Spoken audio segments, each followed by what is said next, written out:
G'day, mate. Recently, my uncle just passed away. It's taken me a while to get over it, but he's passed away. He was a mechanic, and I asked him many years ago, when did you first see your first set of sockets? Now, he's about 30 years older than me. I'm 52. He said to me, Kev, it was when I was at the apprentice in Sydney, Australia. So he saw his first socket set. He's, I think it was racing team. He helped race with MG racing cars, so he used to file back their brakes and stuff with specialist lining. No face scars, no nothing, no fills on the face. But he'd file back the brakes, drum brakes, make sure they fit properly. Anyway, he saw one of these and thought, wow, and they picked it up and looked at the sockets. They never saw one before that was all spanners, open end, ring spanners, limit shifters, stuff like that. He did say to me when he was an apprentice, they wore white overalls. If you were caught with a dirty overall, he'd be sent home. If you were caught with a file in your filing cabinet and your toolbox for your keys, you'd be told you were a butcher and you'd be sacked. So you couldn't have a metal file. If it was not meant to fit, it was not meant to fit. You can't adjust stuff. So it's back in those days, completely different ways now. The floors were always clean, they were shiny, or to mop everything. But yeah, I asked him about sockets. I thought that was quite interesting. One of the best inventions I think they've ever made.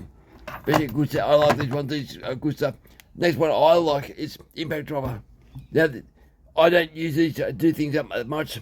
I use them for undoing, so like just stuff like this. Makes life so much quicker. Yeah, that's what I think, the two main inventions, I think, for mechanical stuff. I don't know what you guys think. I know I like torque screwdrivers and stuff like that. Torque sets. They're better than Allen key. It's a T set 27. They're better than Allen key. But yeah, what do you guys reckon anyway? Today we're going to muck around with the Susqvarna. That's the one with the solid piston there. Yeah, Susqvarna. Yep, Susqvarna. I believe I get more power of this. I'm going to machine the cylinder more, which will drag the intake timing down. So at the moment I'm on 76 degrees intake, so I'm hoping to drag this down to 80, 81 degrees. I open the roof, the exhaust back up a bit more, and that will reset where the transfer chambers are. So if you didn't want to do it, I want to drop the screws down about 22 thou, but I'm also going to machine the top of the piston off, so the piston will become a pop-up piston. But I want to talk about finesse. If you do fishing, you understand finesse. It just means doing things right and getting it done right the first time, every time.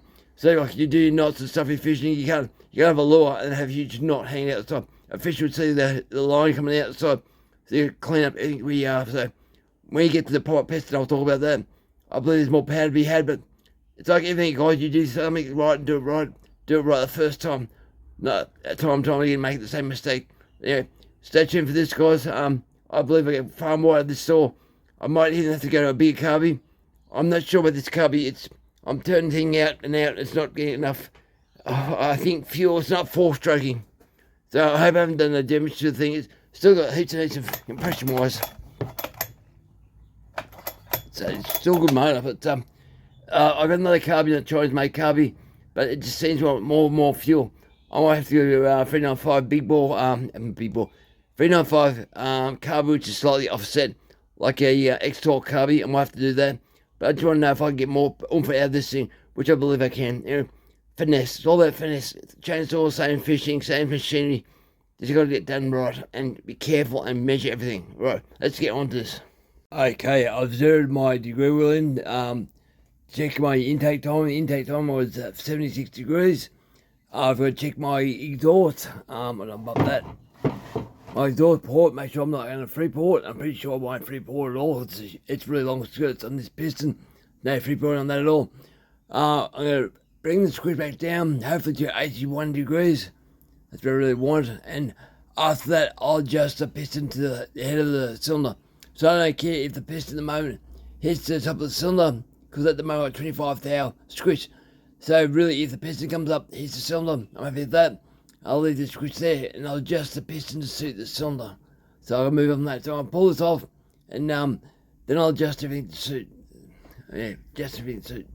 Bit different than usual, but after the intake time, I don't want to change the intake anymore with the machining. I will change the exhaust, but I'll do it this way, and we'll see how she goes.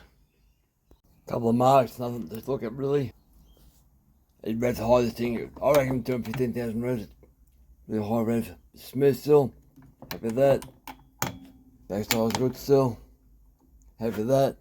The cylinder itself. Torch.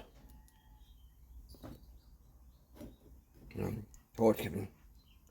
There you go. That's good. That's good too. So I start doing machine work. I'll drop the cylinder. You look inside the switch band. I'll drop the cylinder to hit that switch band, that piston I should say. The cylinder will drop and hit the piston on that switch band. After that, I'll adjust the piston to suit that pop piston, and we'll get more power of that. It's a pretty good switch band for a LG cylinder. Right, onto it, Kevin, onto it. Onto it, Ryan, do conduit. Okay, first adjustment on the squish, and close to that. So it looks like we're about 18,000 squish. Focus. That's pretty thin. I'll take that off. I want to go 0,000. So when the piston hits the cylinder, then I'll adjust the piston to suit. Getting pretty thin. I might actually have a look what the timing numbers are on this thing now, while it's together. It was 25,000, now down to about 18,000, which is pretty thin stuff. Wasn't done to timing numbers, so it was 76 degrees intake.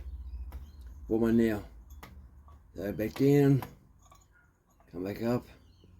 Long skirt, guys. We go. About there, okay? Haven't moved much at all, so it's there. There's 77, really hasn't moved much at all, so I'm happy with that. I thought it would change heat. It depends where your crank sits with your pistons and all that. When the piston goes up, it rotates around, and then starts to go down real quick, so I'm happy with that. I'll keep machining, I'll get to flat with the piston. Okay, I'm right where I want to be now. The timing has changed to 77, so having a bit more soon, but I'll probably go in there and adjust it with the burr grinder. I didn't really want to do that, but I have noticed the cylinder, I've taken a bit off the skirt into the cylinder here, and I can feel the piston getting tight too. I need to take a little bit more off the end of the skirt, say 20,000, not much, just so the cylinder pinches the piston as the piston goes down. But the piston is hitting the top now. That's what I do, you'll hear it go quietly, go clunker. Stop there. It goes up, so it goes over like that. That's just tight, just there, the very bottom dead down. So I'll adjust that, but I'm happy with the top part there. So now I'll take the piston off and adjust the piston to suit the squish ring on the cylinder and put it back together, and she should be right to run. I've got to adjust the exhaust too. The piston, so I'll show you. The round shadow just there is where the squish band hits the cylinder.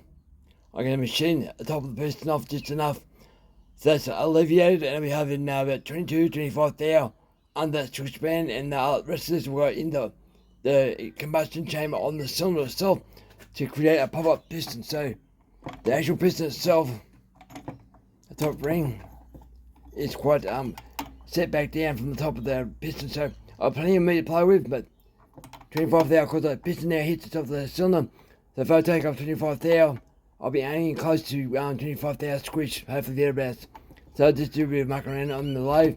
I've got no special way to hang on the piston, but put in the jaws and clamp it down, zero her out, make sure she's running true, and put her in so she goes.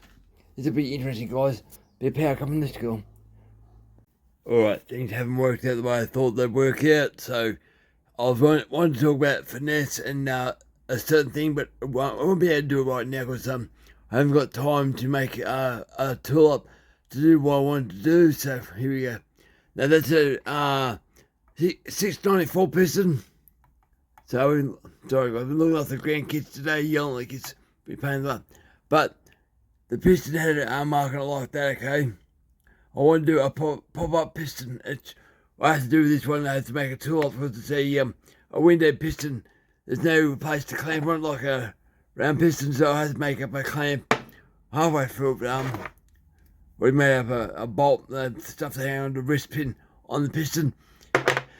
But I want to do it up like that. But the finesse part, See how the piston pop up has that real sharp lip.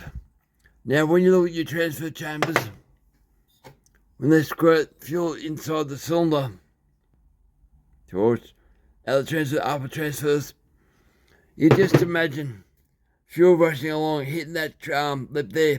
There would have to be terrible step trip over, and it caused the fuel to rotate in the edge shape. It wouldn't be nice at all. So I'll make a cleaner lip. So that's the piston out of a 58cc chainsaw as a dome. That'll be more way a nicer. So as soon as the fuel comes up, hits that and gently throws the fuel up. So I was going to do a pop-up piston on this cylinder here, but I would have made the angle a lot more flatter than that. So probably work out about on 10 degrees, just so it's smooth. So when it hits it, it would deflect the fuel up in a nicer way. Have the outside squished to probably about 20 thou, but so the fuel comes up, and if I went down far enough on the piston, because I've dropped the cylinder down so much, I've covered up some of the transfer when they open up. But I did it on purpose. It adds more compression or velocity, and the fuel opens up on your transfer to go into the cylinder, and it goes boom. So I'm going to try the squish now. I've put a gasket on because the video. I've had this now heating the cylinder as it turns over with no gasket. But now this gasket here is pretty 20,000. I've measured all that. That should rectify that issue, because I got to make the 395 sauce. Can't leave this open up on the bench of crap down in my sun saw. Yeah, I'll try that. I'll probably do some more intake time on this thing tonight and open up the exhaust a little bit more, only a wee bit more.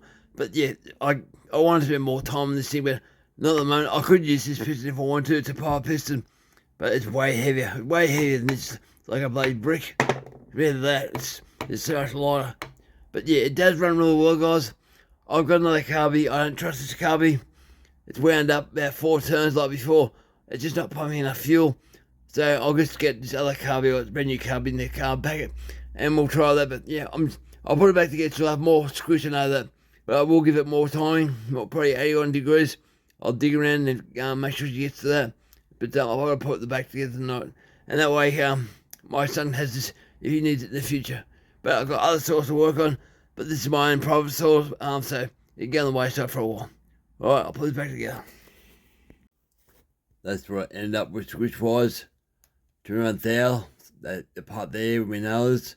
The very edge there is 33 thou. And otherwise there's a lip on the part of the cylinder, I think. I guess. Maybe not. This camera. Now focus. Oh yeah, I doubled it up right where that piston goes to edge of the cylinder. It's a bit wider. It says on the gauge 31 thou. You see it there. But the edge of the piston itself, where it nails there, it's 21 thou. So plenty of squish, and that's where the base gasket. You can't really see that. There's a gasket down there. I use most seal as well, to make sure she doesn't leak. Some of that crap. But she spins over nice. No noise.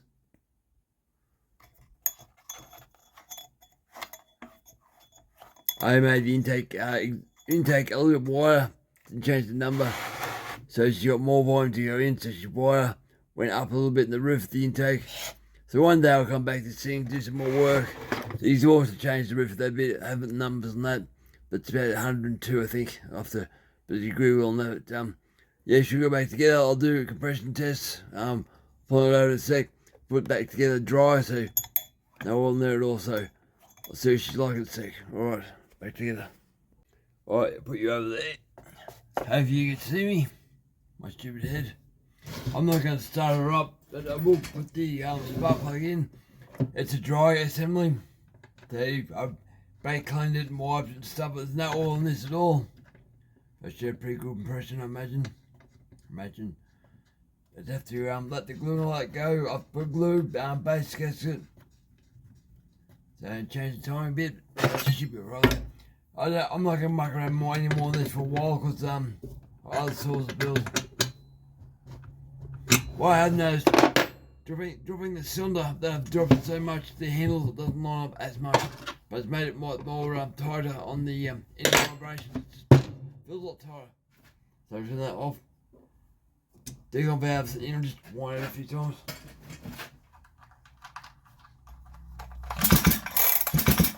That's a dry setup, so dig on valves in. I'll pull that out now. Oh god.